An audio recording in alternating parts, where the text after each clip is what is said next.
Wonderful to be here. Thank you for coming.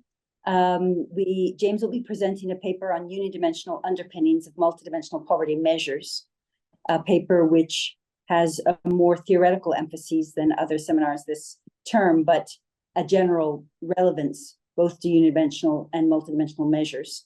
And I hope it'll have a bit of interest for everybody. As we know, James Foster is the Oliver Carr Professor of Economics and also in the Elliott School in George Washington University, and has been many wonderful things in the past. He's well known for obviously the Foster-Greer-Thorbecke Index, which was done as a graduate student. So graduate students here watching, we are looking for what you will produce in this area of multidimensional poverty measurement coming forward. And also has worked very extensively in topics of inequality measurement, and has supported applications of the multidimensional poverty measurement technology in terms of decent work and statistical performance, and also most recently has been working in the area of multidimensional inequality. So it's a delight to have James here presenting, and I think as usual there will be the presentation time to put your questions in the chat, and time for discussion and interchange later on. And the OPHI team will join when they can. There was a scheduling double booking in where they are, and so they are joining online when they are able to be relocated in the other seminar room. So over to you, James, with lots of thanks. My pleasure. Thank you, Sabina.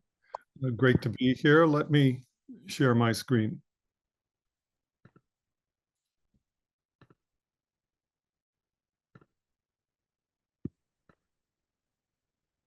Perfect. Right. Well,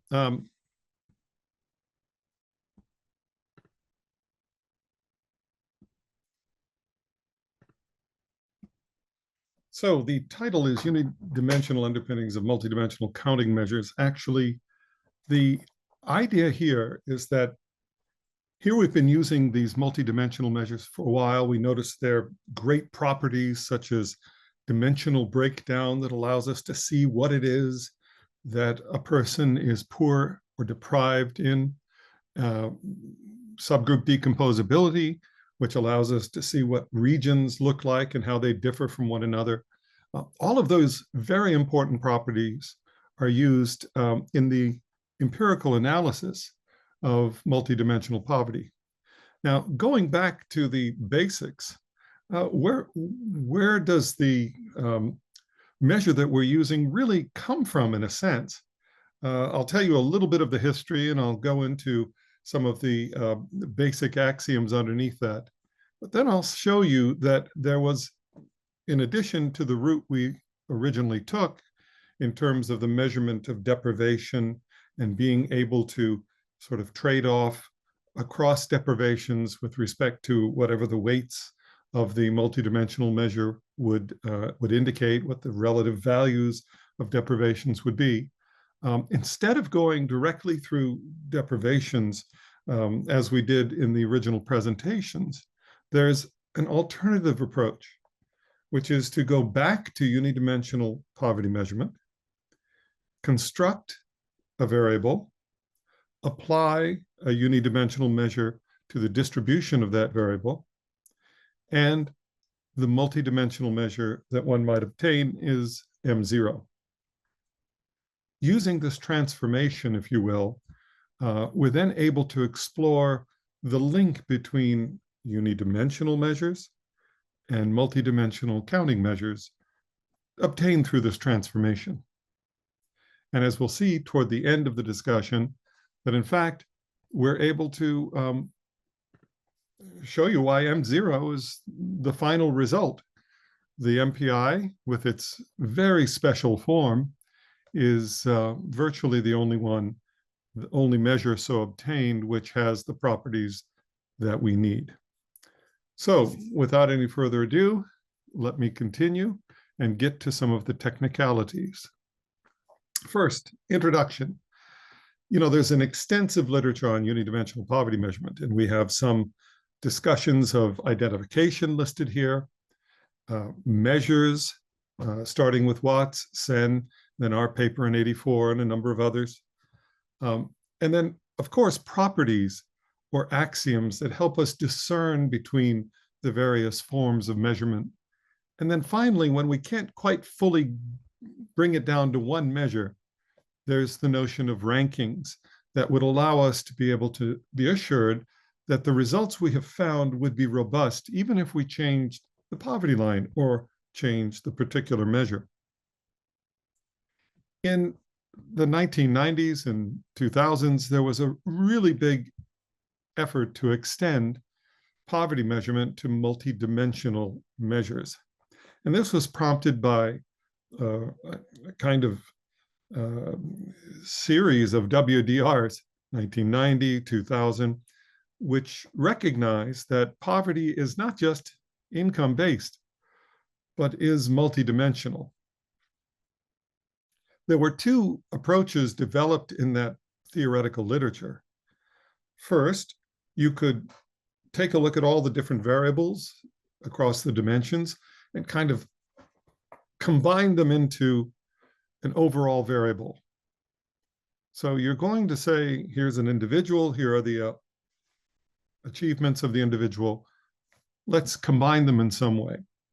And then based on that aggregate, we'll go ahead and apply a unidimensional poverty measure. And that's what was done again and again in the literature. And the alternative was to say, well, let's do it dimension by dimension. We'll have a look at one dimension, we'll call it poverty in that dimension, measure poverty using a standard approach. By the way, most of the time they use some form of FGT because it was so simple. And then they did the same for another dimension, and so on. And then they took those sorts of levels of dimensional poverty and aggregated it up. So those were the two approaches, one sort of column or row-based. And both approaches relied very heavily on unidimensional measures and their properties. What we observed in 2011 is the previous literature had some issues with it. One, it really didn't talk much about identification. It emphasized aggregation and the properties of the aggregate measures, but really didn't have much to say about targeting the poor or even who the poor really were. I mean, pretty much either said that everyone who's deprived in anything is considered to be poor, that's a union identification, or use some kind of unidimensional identification after the aggregation occurred. So there were some problems on the identification side, it looked like to us. Secondly, it delivered measures that were really non-robust to ordinal or incommensurate variables. So there was no real measuring rod of comparing across dimensions. So even though there was a overall variable created, the justification for the way that it was put together may not be there. Or perhaps they would use gaps as a kind of indicator or measuring rod across the dimensions. We decided that we'd address these issues using a kind of counting approach, starting with the counting identification that was already in the literature, really. You're poor if you're deprived enough according to a weighted count of deprivations, very often expressed as, 3 out of 7 or something of that sort with an implicit equal weight. Here are some of the papers that discuss this approach, the counting approach. But that literature actually sort of ignored aggregation entirely, using the headcount ratio as its unique measure of poverty. We then decided, we can go further than that. We don't need headcount. We could kind of use the count as a basis for a measure. So in the aggregation step, we could then count up, aggregate, and get a particular form of counting measure called the adjusted headcount ratio, M0, or the MPI. We also talked about M1 and M2, which required cardinal or commensurate variables, but those weren't really counting measures in the strict sense of having a count being the basis for both the identification and aggregation. We then adapted properties to this context from unidimensional to multidimensional poverty, including dimensional monotonicity and a whole slew of new properties. By now, there are actually several counting measures of poverty in addition to MPIs. Certainly, the multidimensional head count are most commonly used. We use them when we want to compare across to head counts of the World Bank and so on. Mexico has used primarily head counts, but there's an implicit MPI there.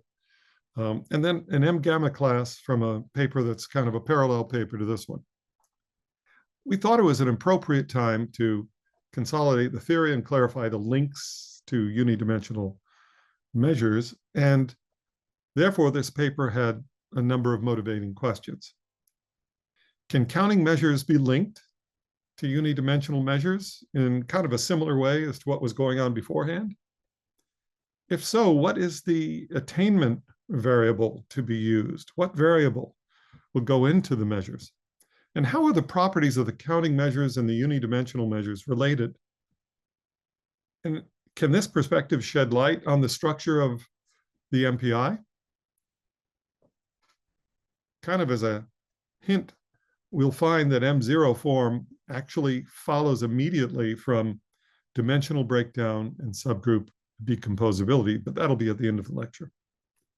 So the goal of the paper is to reveal the unidimensional underpinnings of counting measures. So we're going to review unidimensional and counting measures and multidimensional measures. We want to focus on identification. We'll define the attainment count distribution, transformation and measure, reinterpret counting measures via unidimensional measures, link unidimensional and multidimensional properties, and then explore dimensional breakdown, which among all the properties we'll talk about really has no unidimensional analog naturally because it deals with the dimensions in multidimensional space. Are there any questions, by the way? Has it been clear up till now, Sabina? Yes, very clear to me. Okay, I don't see any questions. okay. Well, if you want to put them in, yeah, throw them in Q&A and we'll go from there. So definitions. Distributions are going to be represented by vectors.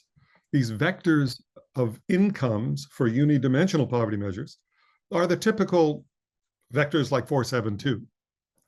The population size, of course, depends on that vector. There are 3 of them in the example. Identification function, which I denote by this Greek letter, is an n vector where the identification value is 1 if person I is poor, and identification value is 0 if not. For example, for the distribution here with a poverty line, appropriately, you would imagine that the first person would be poor, second person is not, third person is poor.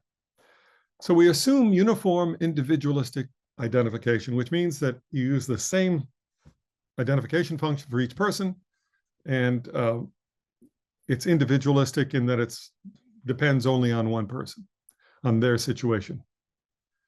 So we also assume, in fact, most of the time when we're talking about this is left implicit, but I'll make it just explicit to show you how you could derive the usual structure of an identification function in unidimensional space. It's not increasing in income of the individual, and it's non-trivial, which means it can be, you can be poor and you can be non-poor.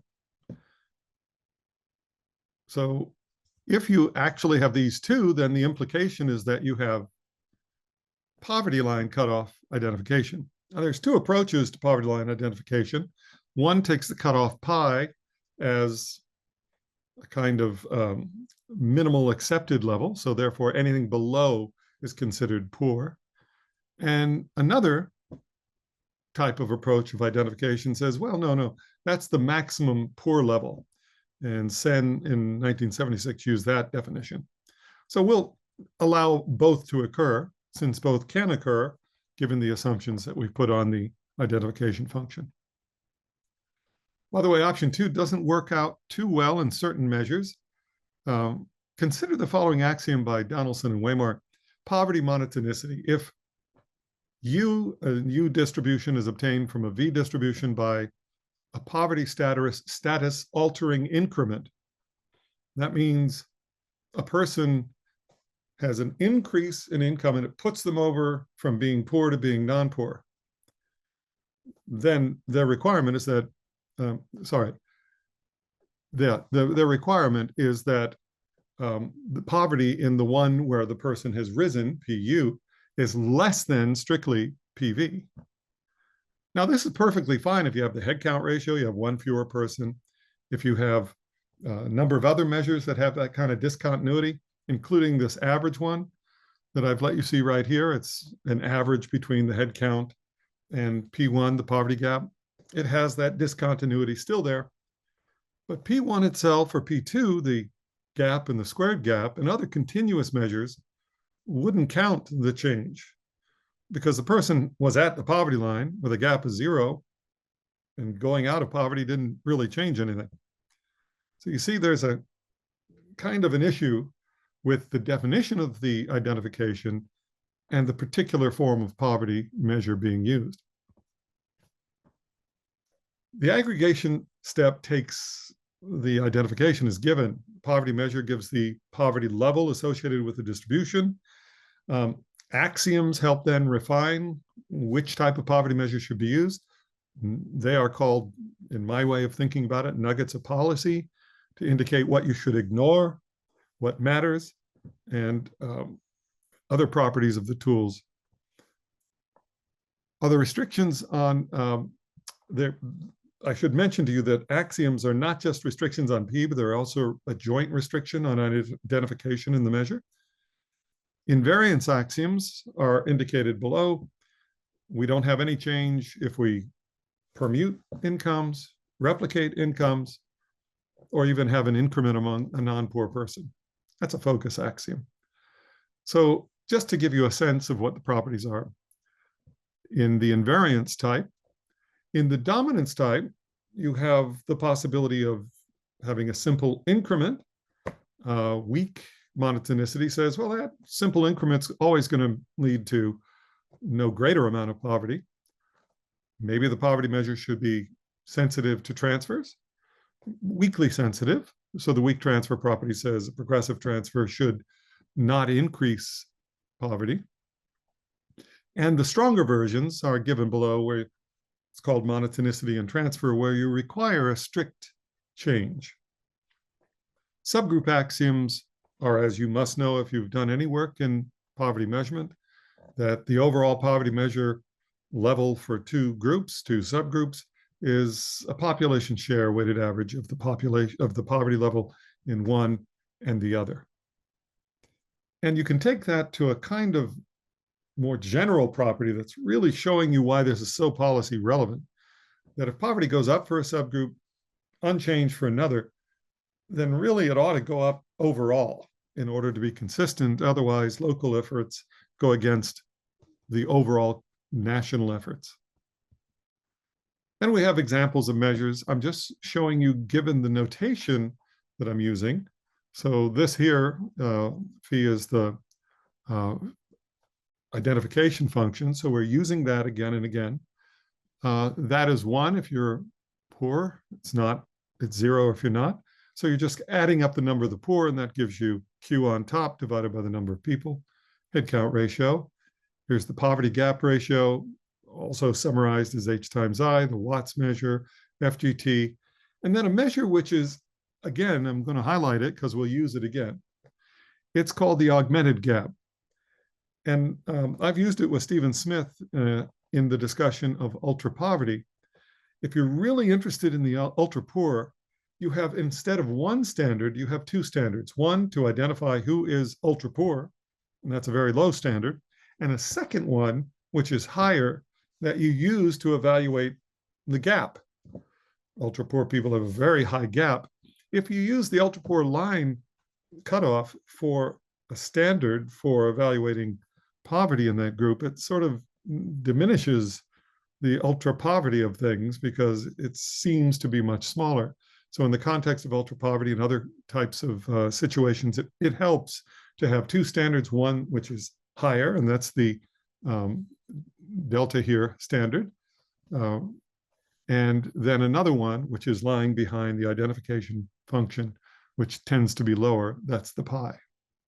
Another way of viewing it is that you're actually taking an average of the head count and a poverty gap ratio. Okay, note that those latter two satisfy poverty monotonicity no matter what. Now, that's unidimensional. Multidimensional proceeds analogously, and you'll see how analogous it is. Distributions are represented by matrices X and Y with fixed number D of columns and a variable number N of rows. The columns are variables. They're the dimensions or dimensional variables in our work. And N is the population size. N will vary, D will not. The deprivation function, gamma, is kind of like what we call G0 when we talk about stuff, but I'm going to keep it gamma here. It yields an N by D matrix that tells you if person I is deprived in variable J. So it's equal to 1. If that's the case, it's 0 if the person's not deprived. So we often assume that we have kind of a uniform individualistic deprivation identification approach, so that your status as to whether you're deprived in something depends only on you, okay, and only on the achievement in that particular dimension. So we want to make sure it's the same across individuals, non-increasing, it's non-trivial, then we get that same implication, but we're going to focus here on just the strict version, if you don't mind, for simplicity. Going through all possible cases isn't quite as useful in this case. We're going to say you're deprived if you're strictly below the cutoff, Z, J. So poverty identification begins, as we have seen, with a vector of cutoffs. It's the poverty identification function. It's an N vector with PI equal to X and Z equal to 1 if person I is poor and 0 if that person I is not. So the P without the index is the vector. The P with the index I is the individual situation. We assume uniform individualistic identification, again, depending on the person's data, but not on anyone else. And we could go ahead and make the same assumptions about being non-increasing and non-trivial. Many persons, there are actually many consistent identification functions since we have a vector that we're using. The Alkire-Foster approach focuses on counting identification based on dual cutoffs, as we'll see below. So let's think about the aggregation step. It takes the identification step as given. The poverty measure gives a poverty level associated with the distribution X. Properties invariance will be symmetry, replication invariance. A new one, deprivation focus, which says that if you increase an achievement that is not deprived, then it won't have an effect on poverty.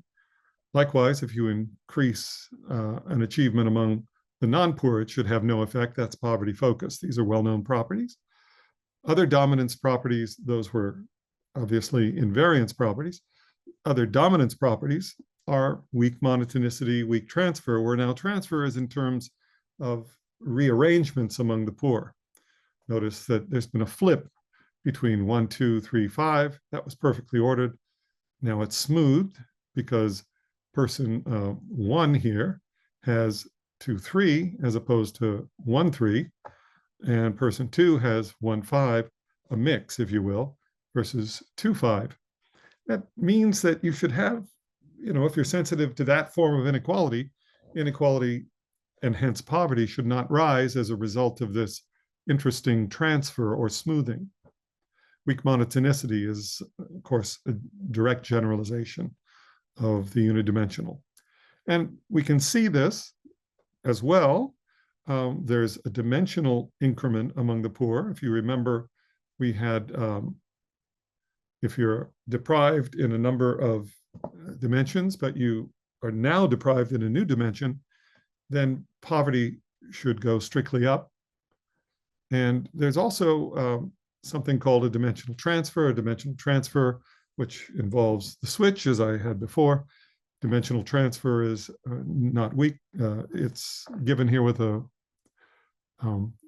weak inequality, but it's typically not weak if the dimensional transfer among the poor involves a transfer of deprivation to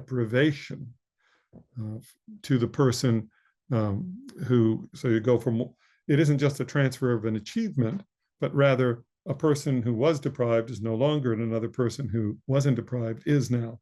So that smooths it out in a very fundamental way.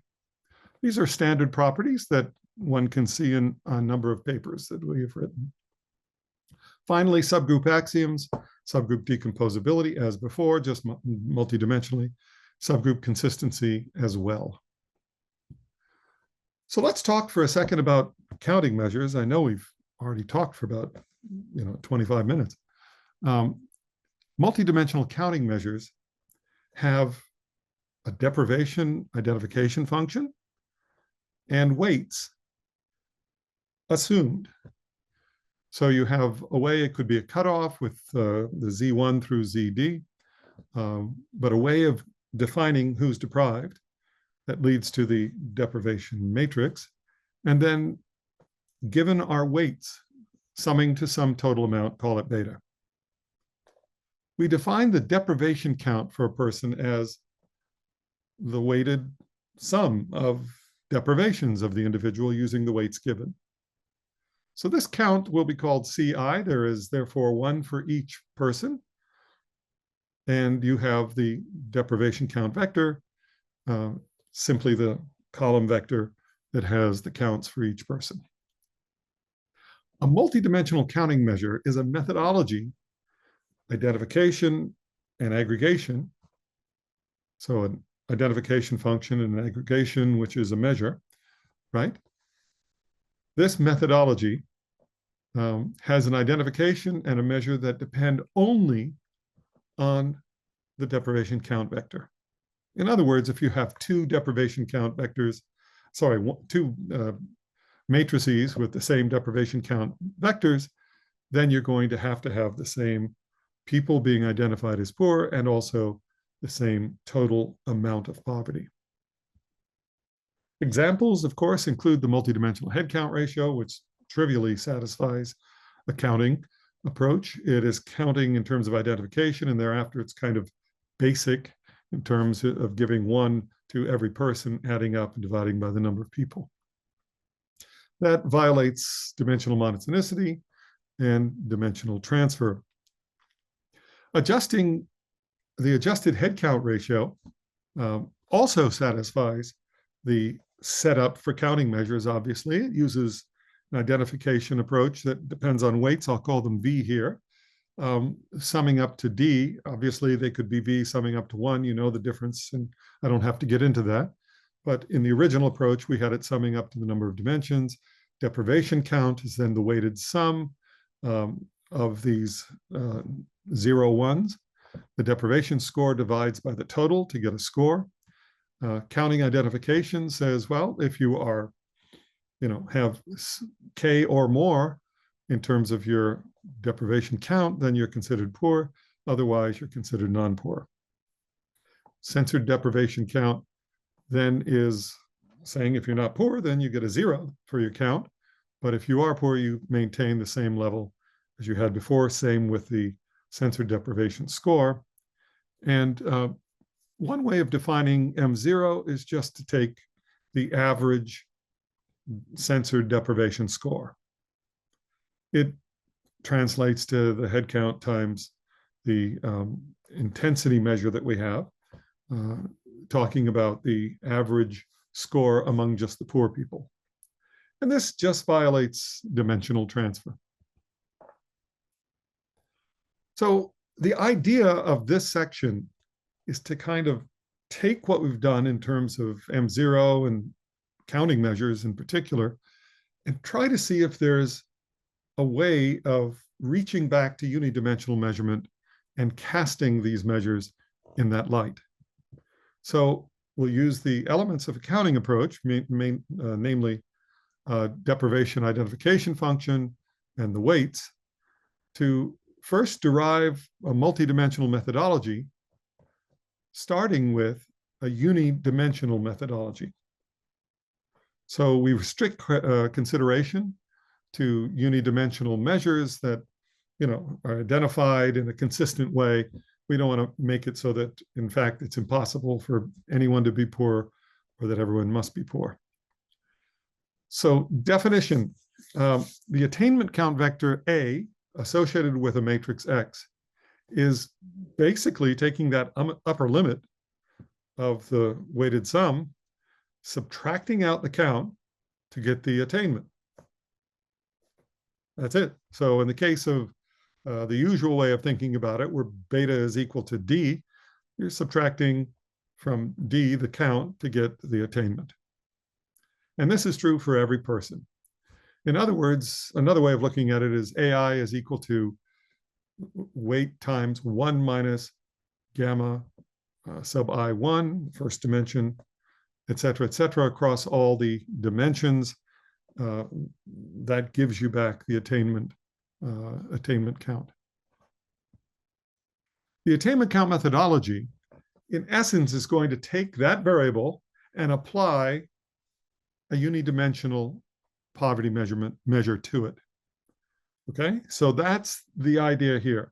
Forget about the symbols or anything. It's just essentially we're taking the identification from P, the measure from P as well, the script P, the unidimensional methodology, and we're then transforming it to the identification for the multidimensional approach. What we're using is essentially counting up and using that variable AI, counting up attainments. We have a cutoff. The cutoff then tells us who is poor and who isn't. Likewise, for the measure, we just plug in the unidimensional measure applied to the distribution A. The attainment count transformation is the mapping from the unidimensional to the multidimensional approach. The first result is that MP, the attainment count methodology that we've obtained, clearly employs a dual cutoff identification with a cutoff K equals beta minus pi, so that either it's a situation where it's greater than or equal, or it's a situation where it's greater than. That's a different case, right? Usually we say, well, you're poor if you are deprived enough equal to or greater than K. But it also allows for, because many of the unidimensional measures can have identification in the other direction, it allows for a strict definition where you have only people who are poor are those who have strictly more than K. I should mention that's how Mexico formulated their approach. The idea of the proof is simple. You just plug in numbers and you see that you get an equivalence between the one and the other definition. Ordinality is a property of measures that says no matter how you rescale variables and cutoffs, the measure isn't going to change. And so it turns out that this is including the, who is poor, but also the level of the measure is invariant to this rescaling. It turns out that an attainment count methodology automatically satisfies ordinality. It's, the cutoff changes appropriately and you're only using a count. So the 0 1s are all that matter. That's what the idea of the proof is about. And secondly, it automatically satisfies deprivation focus because the count is only of deprivations. And if you have anything higher, you're still not deprived in it. so that won't affect anything. So automatically you get these two very interesting properties. The first one, ordinality, is really the basis of why our approach has such broad usefulness. It can be applied to very basic data. An example of an attainment count measure is the multidimensional head count ratio. Essentially apply the head count ratio in the context of either one form of identification, weak form with a weak inequality, or a strict inequality. You get a strict version. Those with deprivation count K in the second case aren't considered poor. So that would be a type of head count ratio you might see in the Mexican case. Of course, the second example is the adjusted head count ratio, where I'm just going through the basic definition showing how it applies. The resulting attainment count methodology has identification is the dual cutoff, rho K. MP is M0, and you get the standard adjusted head count ratio of Alkire and Foster.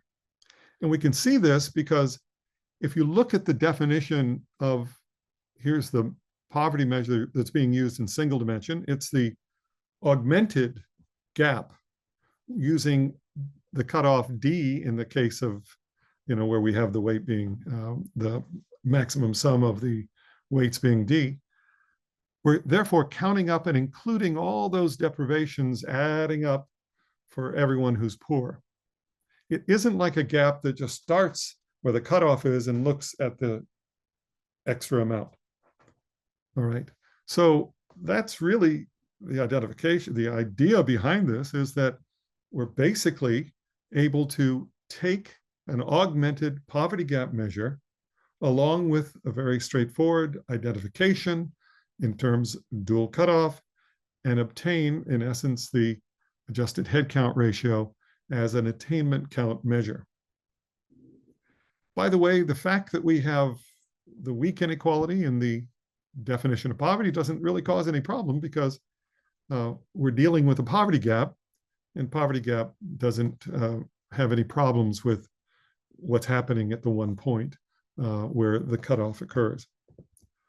All right, other measures I'm going to quickly go through. Mexico's measure takes another approach. They use the regular poverty gap ratio, and it takes the other form, the strict form of unidimensional identification. And then there's the M gamma class that augments the FGT class and then considers what you get. You get measures that have, in fact, curvature, satisfy transfer, and so forth. But what's interesting is that when you gain dimensional transfer, you lose dimensional breakdown from all but the basic M0 measure, which is one of the measures of the augmented FGT constructed here. So let's now look at the properties of the unidimensional and see the resulting property of the multidimensional. Well, you can see there's a perfect symmetry here.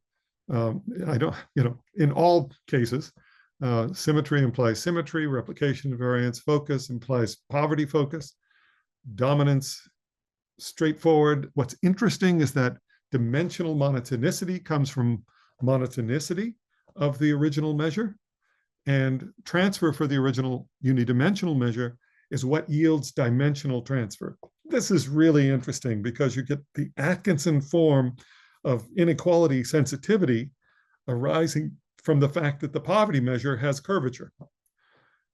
Subgroup properties, subgroup consistency, decomposability translate directly. All this is given in the appendix. I won't give you the idea of the proof because I don't want to bore you. The one key multidimensional axiom that has no unidimensional analog is dimensional breakdown, which says after identification, a multidimensional measure can be broken down by dimension. So you can see Alkire Foster, 2019, the companion paper for a precise definition, or this paper for a precise definition. In the case of M0, of course, we know it looks like this. M0 is equal to the weighted, where the weights are the ones defining M0, weighted average of the censored head count ratios in each dimension. It's a beautifully simple formula, and it allows us to see exactly what's happening with the overall level of poverty as it compares to the dimensional incidences, if you will, of poverty. We can apply the attainment count transformation to unidimensional methods to create alternatives to M0 with other properties. As I mentioned, you can get the full transfer, the transfer property coming in. But what happens to dimensional breakdown? So we have a result. It's in process, really. I'm still finalizing details of the technical side and then waiting for Sabina to tell me whether I'm right or not. But the point is that we have probably about a 95% chance this thing is going to hold. It says that the only attainment count measure satisfying subgroup decomposability, dimensional breakdown, and the normalization axiom, perhaps one other axiom, is M0. So if you understand what I'm saying here, is that if you look at this attainment count approach, the only way that you're going to get something that satisfies these two crucial properties that break down the overall headline measure in important ways for policy analysis is to use M0 itself. So let's summarize what the entire paper is about. An attainment count transformation can be usefully employed to create a counting measure for a given unidimensional measure. And the properties of the new measure echo the properties of the unidimensional measure. However, dimensional breakdown and subgroup decomposability, the real workhorses of empirical policy analyses of multidimensional poverty, inevitably lead us back to M0 or the MPI. Let me give a short discussion of the broader context and then I'm done. This approach, therefore, is really an example of a two-stage multidimensional measure. This was popularized by Masumi in a paper in '86 and has been used empirically in inequality, multidimensional inequality analysis for quite a while, but it's also there in Combs' original welfare multidimensional paper, and it's available as we see in the way that we've reconstructed M0 as having two stages. First stage, aggregate the individual achievements to obtain a distribution, and then use a traditional unidimensional measure of either poverty, inequality, or welfare. Now, what does this do? It helps ground the measure, the multidimensional measure, where things are really complicated, right? And helps communicate what's being measured. We can understand a little bit more of what is actually being measured by the resulting number. The breakdown by dimensions further grounds the measure and helps with policy analysis. In the case of the MPI, of course, it's dimensional breakdown after identification. Obviously, it couldn't hold before identification because you can't know who's poor before you figured out all the dimensions, right? And in multidimensional inequality, the same sort of average dimension-specific inequality, in that case, is appearing, the breakdown is appearing, where, entirely analogous to multidimensional inequalities proposed in this paper by Foster and Lockchin, you have a linear aggregation of achievements, which is implied, in fact, in that paper by axioms. We have to go linear, otherwise we don't satisfy the kind of axioms you need. Second, it's an application of a traditional inequality measure, the Lorenz curve, to that achievement distribution. And it's broken down by dimensional inequality. And in that case, an extra term that covers the correlation or positive association across the dimensions. The key difference to M0, of course, is that it uses cardinal achievements, not ordinal attainments. The dichotomous variable is ordinal. The cardinal achievements are based on the original variables, and they're not ordinal. And the way it's justified in that context is that, well, if you're measuring inequality in each dimension anyway, then it had better be cardinal to begin with. But we can discuss the applicability of that at another moment. That's it for right now. Thank you very much. I'll stop sharing. Any questions or discussion?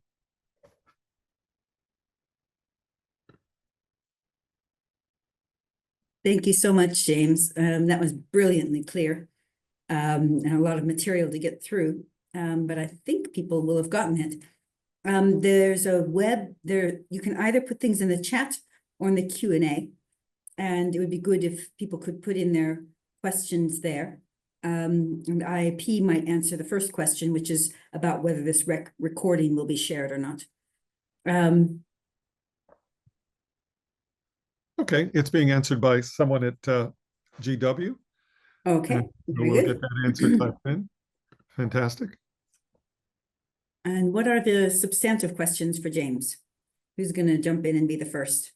And I hope that you are not daunted by this, but that you can ask. No question is silly. So if you have a question that occurred to you, then please do share it, just to deepen all of our understandings.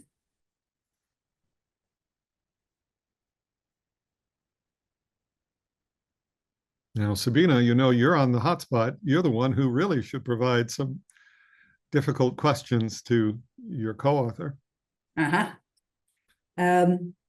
So I guess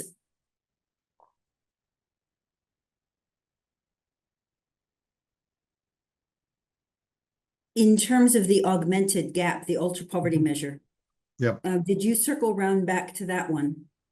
And would you like to sort of talk us through a little bit more that bit of the unidimensional and the multidimensional corollaries?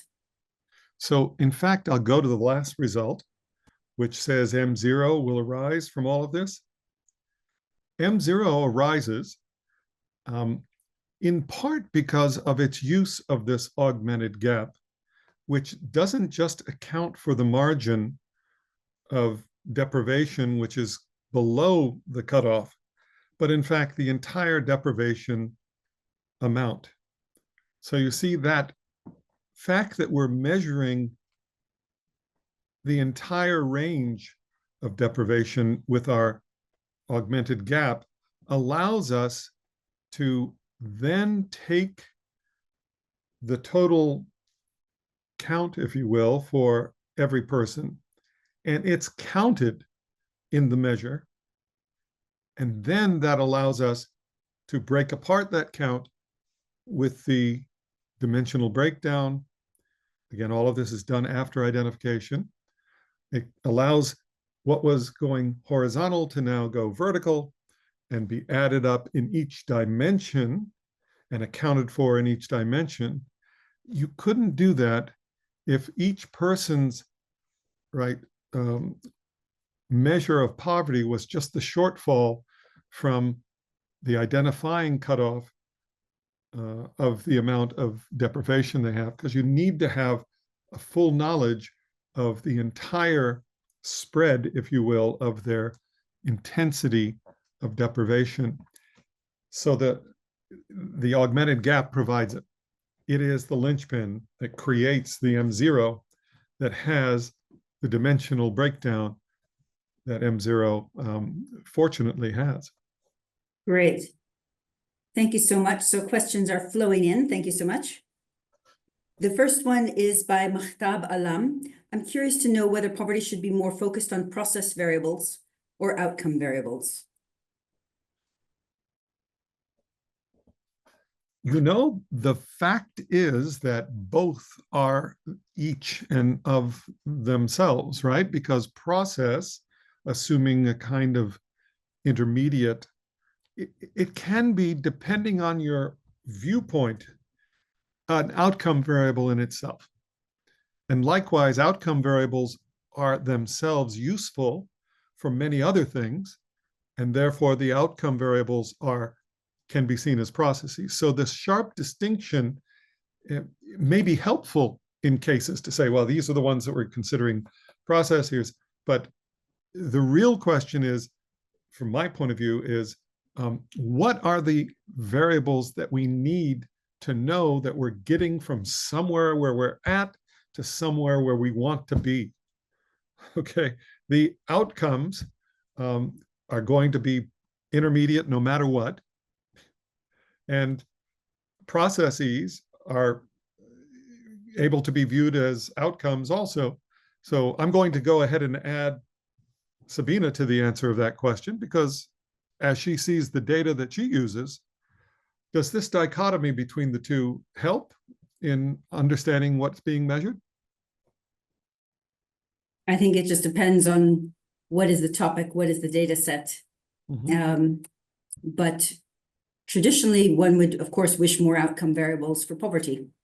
But many times you might be measuring something else, or you might not have an accurate outcome variable, and so you want the closest proxy to it. And if what you have is whether a process was followed, then that can be a proxy. But I think, as Sen said in 1979, the first choice is the choice of space in which you want to measure something, whether it's poverty or well-being or something else. And so choosing that space and then working with the data to create the best proxies you can for that space, I think, is the next step.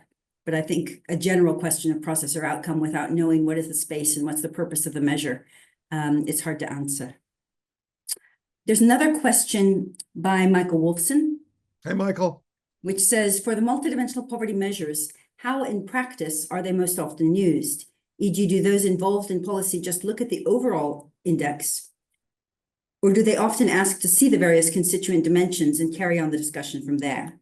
Absolutely the second, with a triple exclamation mark. Clearly, you hook people into the discussion with the headline. You have to have a discussion of a headline in order for people to say, oh, I see that that's what it is. Oh, okay. And it catches the attention for a more rapid comparison with other experiences. But then the real action for policymakers is to dig down to the regional levels of this measure, and not just that, but the dimensional components that describe the kind of poverty people are experiencing. And so that's, that is really where the action comes in. It's not just a headline, it's a headline and then a kind of coordinated dashboard of indicators. Yeah, and I think I would add to that, Michael's bounced back the question. But I would say that, and then we can go through. Yeah, the dimensional content is useful for shaping policy, but if you see that one dimension contributes a lot more in one region of the country than another, for budgeting, for understanding differences in how they change over time, for attributing success to different programs by looking at what was invested in and what actually changed. So there are a number of different uses, both in one period and over time, where there are these different intersections. And so his second question is, what principles or methods should inform the choice of the weighting vector? So the first principle that we use, and it's not universally adopted, but it is a baseline that people start with, is what we call nested equal weights. Now, the idea is that when you look at the space of the different types, or sometimes they call them pillars, of different variables, and let's suppose you have education here, health here, living standards here, you say, well, are these three conceptual dimensions of equal importance to this measurement process that we're undertaking? And that's a kind of self-reflective approach. You say, well, is it or isn't it? And in fact, Atkinson would say, well, construct these dimensions so that they are equal. That's a very important first step. And then look at the variables you have attached to the dimensions, and you say to yourself, is there any reason why one would be more valuable than the other? And typically that is, you come up with a negative response. There's no reason. And therefore the next level down is equally weighted, but it could be that you have subdimensions and then the next level down is equally weighted. This process has been used for the Statistical Performance Index of the World Bank and a variety of other contexts where the number of dimensions, and variables were quite large actually. And so it was a great way of helping to keep your eye on the ball. The ball is the dimensions. These are conceptually important. You don't want the number of variables to affect what is important politically and salient to people. You want it to go the other way around. This is one way of ensuring that it does. Pretty much all the other approaches that people adopt, where you take statistically trying to find out what the weights would be and so forth, first of all, they depend on particular data, which changes obviously, but the other thing is that you just, it doesn't satisfy that requirement that what is normatively important is preserved. It's normatively important for us to have these three dimensions being well represented.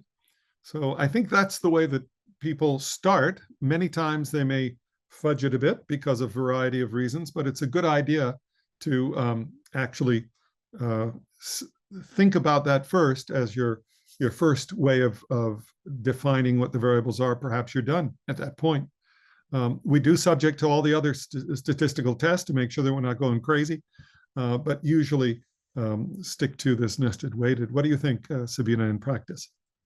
What do countries? Yeah, I would add just one thing to what James said, which is that Amartya Sen said, there's no magic vector of weights, but you want measures that are robust to a plausible range of weights. And so we, roll that out by actually implementing a plausible range of weights, varying the weights across the indicators, and then assessing the stability of the distributions. So looking at the pairwise comparison of subnational units considering standard errors to see what proportion of pairwise comparisons are stable. Now, there's no one cutoff because it depends how many number of subnational groups you're comparing, and obviously population weights as well. But it's one way of getting that idea of how stable or sensitive the measure is. And our default position is that if it's very sensitive to weights, then it's not a good measure for policy, because we will disagree about the weights in a plural society. And so we need to create measures that are not perfectly stable, but that are stable to a range of weights. We've also published work with Nicolai Supa, Ricardo Nogales, etc., on the whole range of weights. But of course, that's not expected to be so stable, because if it was, then one measure, one indicator would be good enough. And so we do expect quite a lot of variety, but within a plausible range, we're looking for some kind of stability. So the trade-off, you can go fully to rankings like Atkinson and Bourguignon have done in their work, and other people have done rankings. The problem is the rankings in many dimension can be quite incomplete, and reflecting the idea that actually the weights matter. So the best thing to do is to focus on a particular set of weights, check robustness, and revise in another 10 years. Fantastic. So we are at time. I see Rizwan Al-Haq also had a question, but we will try to come back to that next year. So this concludes our seminars for this term. Huge thanks to James for being our climactic speaker. And I will turn it over to Claudia Vidal, who is organizing the seminars for next term. Claudia, you have the screen.